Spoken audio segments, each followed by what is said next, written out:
Chaque jour, Charles et Carole vous présentent la leçon de l'école du sabbat.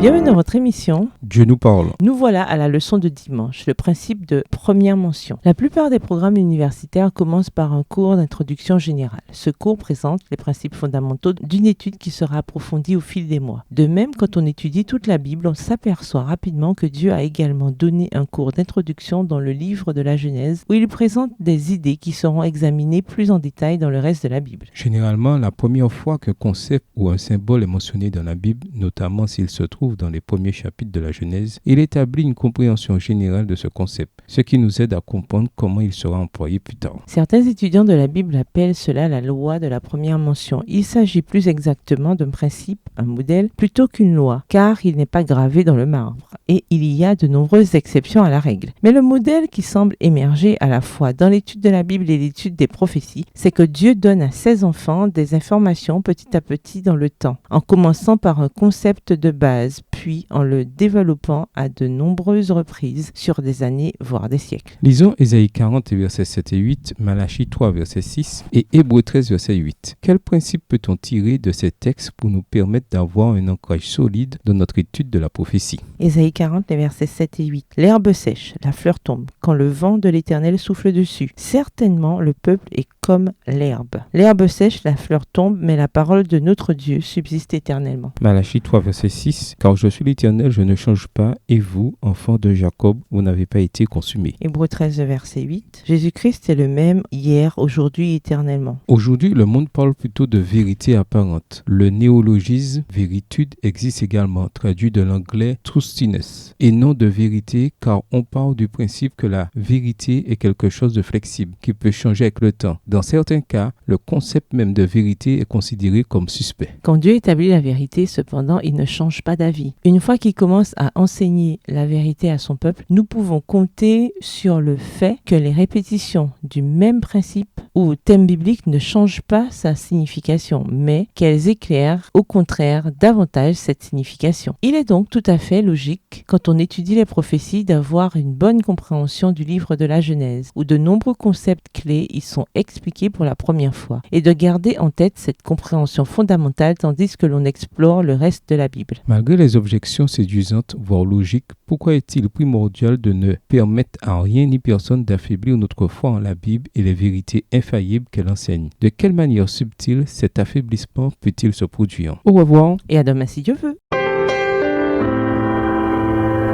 Dieu nous parle. Chaque jour, Charles et Carole vous présentent la leçon de l'école du sabbat.